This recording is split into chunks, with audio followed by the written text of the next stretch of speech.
한국에 흔히 대기업 편을 드는 사람들은 시장주의자, 그 다음 자유주의자 이야기합니다. 그리고 신자유주의도 이야기합니다.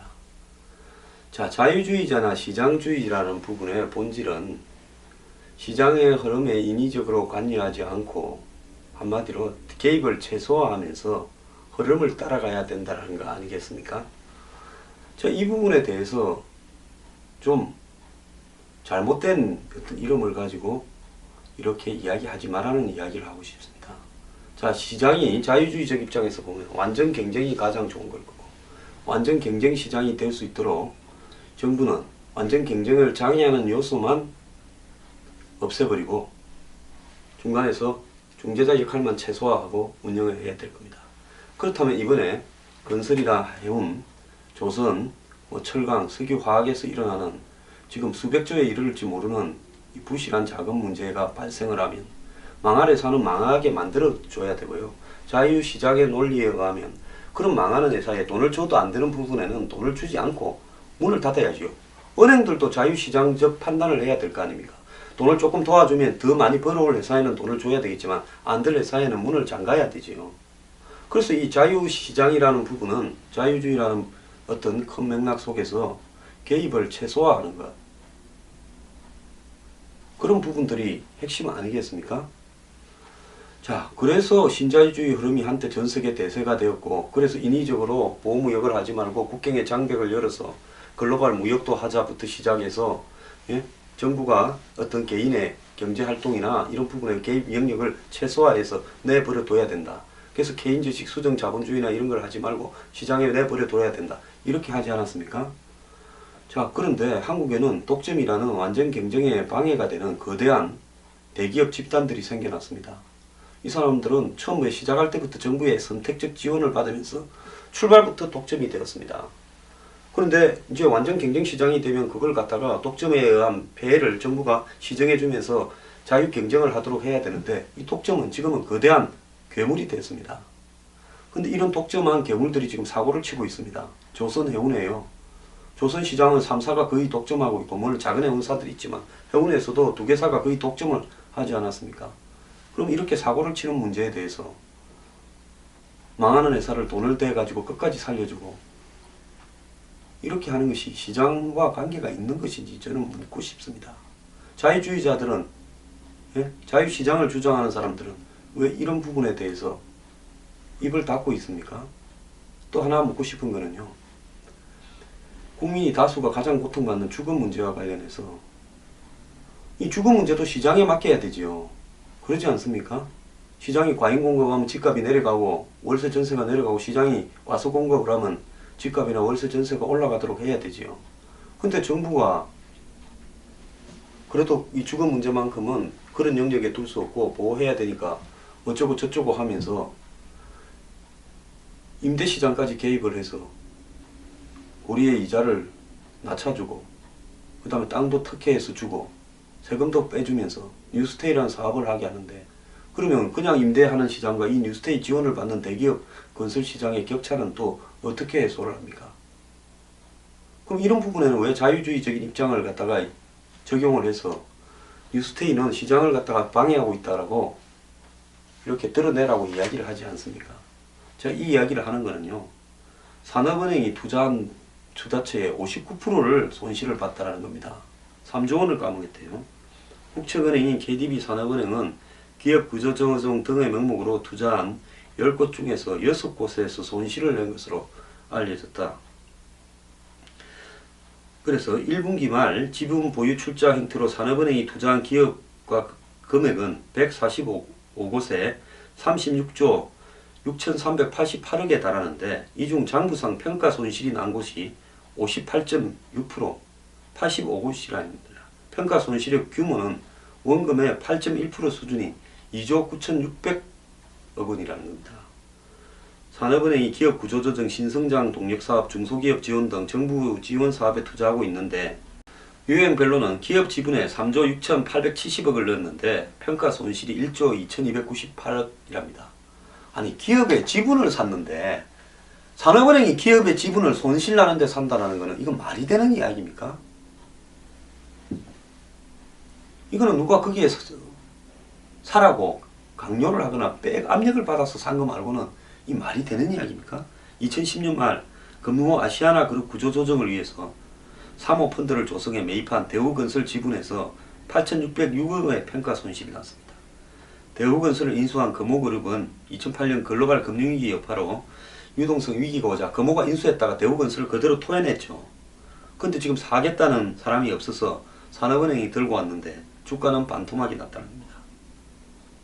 또 산업은행은 KDB 생명보험 지분 투자에서도 평가 손실이 1,469억이 났다는 겁니다.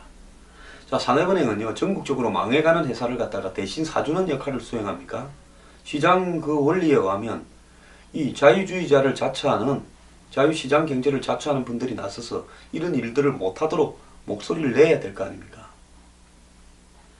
흰성장 동력 사업에는 1조 6,189억을 투자했는데 절반쯤을 손해봤답니다. 일자리 창출 사업은 3,525억을 넣었는데 3분의 2 이상을 날려버렸습니다. 자, 그래서 이렇게 산업은행이 손실이 눈더미처럼 늘어났는데 점포수는 더 확대하고 판매관리비, 판관비라 해서요, 이 은행들이 한마디로 자신들이 돈을 벌기 위해서 쓰는 경비들입니다. 이거 뭐 골프 치는 돈부터 각종 뭡니까? 이 업무 추진비 이런 거 다 판관비에 들어가는데요. 이거는 이 확대를 해서 방만 경영을 했다는 겁니다. 산업은행의 국내 점포가 2011년 61곳에서 지금 83곳이랍니다. 다른 은행들은 지금 점포 줄인다고 야단이 났습니다. 그래서요, 이렇게 망할 회사는 망할 수밖에 없다는 겁니다. 자, 보십시오. 현대중공업은 지금 3,000명을 해고하겠다고 예고를 하고 있지 않습니까? 개인 회사이기 때문에 예고를 합니다. 대우조선은 주인이 산업은행이라서 지금 해고를 안 되겠다 이런 말들을 잘 안 합니다. 자, 여기에 또 끝없는 돈이 들어가야 될 거라고 보는데요. 그래서 돈이 1, 2조가 아니니까 한국형 양적 완화라는 말이 나오지 않았겠습니까? 그럼 그렇게 큰 돈을 갖다가 들여가지고 하는데 국민이 손해를 안 본다요? 제가 양적 완화가 왜 국민 일반의 손해가 되는가는 내일 자세히 또 이야기를 하겠습니다만은, 이렇게 하는 부분에 대해서 이것이 옳은가에 대해서 왜 다 입을 닫고 있습니까? 자유주의자와 시장 경제를 존중하는 분들이요, 그렇게 하면 안 된다고 이야기를 해야죠. 환율이 올라가서 덕을 볼까봐 기대하고 있습니까? 적어도요, 말은 일관성이 있게 해야 된다라는 말을 하고 싶습니다. 내가 이익을 볼 때는 자유주의 주장하고 시장경제 주장하고, 내가 손해볼 만한 일에는 그런 부분에 관한 말을 입을 딱 닥치면 이거는 뭐겠습니까? 자유주의나 시장경제가 내 이익을 볼 때만 하는 그런, 한마디로 좋은 구실에 불과하다는 거 아니겠습니까? 진정한 자유주의자나 시장경제주의자가 대한민국에 있는지 의문입니다.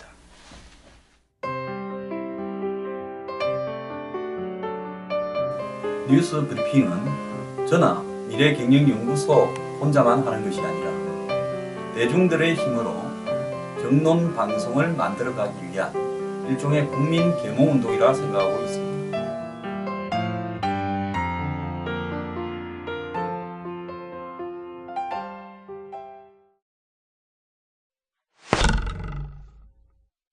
우리나라가 빈집 숫자가 2015년 말에 100만 채로 급증했다고 합니다. 2010년에 79만 채인데요. 5년 만에 21만 채가 늘었다는 겁니다. 지금 서울에서는 집이 없어갖고 전월세 난부터 난리인데요. 전국적으로는 빈집이 100만 채라는 겁니다. 원인은 고령화에 있다는 건데요. 결혼하거나 독립하면서 새로 집을 구하는 수요는 연 36만 가구밖에 안 되는데 새로 준공되는 집은 51만 가구에 달합니다. 그러니까 국민의 절반쯤이 아직 가구로 따지면, 세대로 따지면 집이 없는데, 이렇게 집을 그러니까 고령화로 빈집이 늘어나고 있고 전 공급하는 집이 수요보다도 더 많은데도 이렇게 수요와 공급의 불일치 때문에 발생하고 있는 겁니다. 그러니까 가진 사람이 집을 계속 가지고 있고 목 좋은데 돈 될 만한 집들은, 그리고 나머지 사람들은 필요한 곳에 집이 없는 거죠. 자, 그래서 지금 집을 사겠다는 사람보다 팔겠다는 사람이 더 많은 시대고, 집을 줄이겠다는 사람은 흔해도 집을 늘리겠다는 사람은 별로 없는 시대로 이제 접어드는데, 전문가 중에는 대도시 변두리와 베드타운에서 슬럼화 조짐이 이미 시작이 됐다고 보는 사람도 많습니다. 그래서 대책을 지금 세우지 않으면 일본처럼 된다고 이야기를 하고 있습니다. 그래서 부산시 같은 경우에는 빈집 한 채당 1,800만원 한도에서 리모델링 비용 절반을 지원해주는 사업도 하고 있습니다. 부산의 그 삼복도로에 경치 좋다고 요즘 동네 그 뭐 백화 근린데 가는데 거기에도 빈집이 속출한대요. 그런 빈집을 젊은 사람들이 들어와서 뭐 공예품 만들고 카페 하도록 지원도 하고 있고 그렇다고 저도 듣고 있습니다. 그래서 서울시도 빈집 살리기 프로젝트를 시행 중이라는데요. 대중교통이 닿는 곳이면서 4천만원 안쪽으로 리모델링을 하게 해준다는 겁니다. 이후에 집주인이 6년간 시세의 80%로 해당 주택을 빌려줄 수 있도록 이렇게 하고 있습니다. 국토부 차원에서는 빈집을 철거해 임대주택 공용시설 주차장 텃밭으로 활용하는 방안을 고민 중이라고 합니다. 근데 일본에는 여러분 빈집이 얼마나 있을 거라고 생각됩니까? 820만 채가 빈집이라고 합니다. 일본 수도권마저 쓰레기 빈집 때문에 골치를 앓고 있다는 겁니다. 인구 감소와 고령화 심화로 살던 노인이 숨지면 빈집이 폐허가 되어서 흉가가 됩니다. 20년 뒤에는 일본에 있는 전체 집 중에서 3집 중에 하나는 빈집일 거라고 합니다. 팔리지도 않고 철거 비용이 부담이 되는, 이것은 집이 있는 게 축복이 아닌 걸림돌이다라는 말까지 만들고 있습니다. 자, 일본에요. 총무성은 전체 주택 6,063만 채 중에서 820만 채가 사람이 사는 빈집이라고 밝혔습니다. 10년 뒤에는 이것이 1,000만 채, 20년 뒤에는 2,000만 채가 넘을 거라고 하고 있습니다. 지금 일본의 초등학교에 다니는 애들이 30살쯤 될 때에는 일본의 집 3집 가운데 한 집은 비어 있을 거라고 이야기를 하고 있습니다. 인구 감소와 고령화로 주택 수요가 꺼지고 있다는데요. 8, 90대 부모가 지방에 살다가 그냥 돌아가시면 대도시에 사는 자식들이 고향에 내려오지 않고 그 집은 그냥 빈집이 되어서 계속 살라는 사람은 눈을 씻고 찾아도 없다는 겁니다. 이제는 대도시 주변에 동경 같은 오사카 같은 대도시 주변에 베드타운에도 이런 현상이 지금 일어나고 있습니다. 오죽하면 일본 정부가 빈집 대책 특별법까지 만들어서요. 일정한 절차를 지자체가 밟으면 집주인의 동의 없이도 붕괴 우려가 있는 빈집을 철거할 수 있겠다라는 이런 법까지 만들고 있다고 합니다. 자, 이런 식으로 가면 일본 국가 전체적으로 부동산 가격이 멜트다운, 녹아내려 버린다 하는 것이 임박했다라고 일본의 전문가들은 보고 있습니다.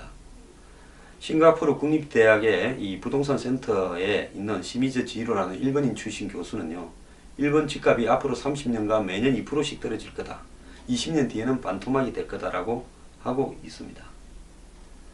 자, 이런 상황이 중년 일본인한테는 만만찮은 부담이라는데요. 은퇴를 앞둔 처지에 팔리지도 않는 집을 상속받았다가 상속세, 고정자산세에 짓눌려서 세금만 들어가고 있습니다. 그래서 기부를 하려고 하니 재산 가치가 없어서 안 받겠다고 한답니다. 방치하자니 이웃에 폐가 되고 지자체가 나서서 철거한 다음에 비용을 또 물러내라고 또 한답니다. 자, 그래서 빈집 관리 서비스 업체까지도 등장하고 있다는데요. 이거 남일이 아니고요.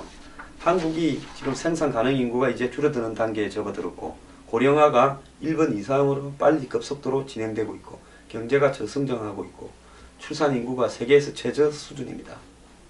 곧 한국이 닥칠 일인데요. 이름에도 불구하고 아직도 집 때문에 고통받는 사람이 많다는 게 웃긴 현실 아닙니까?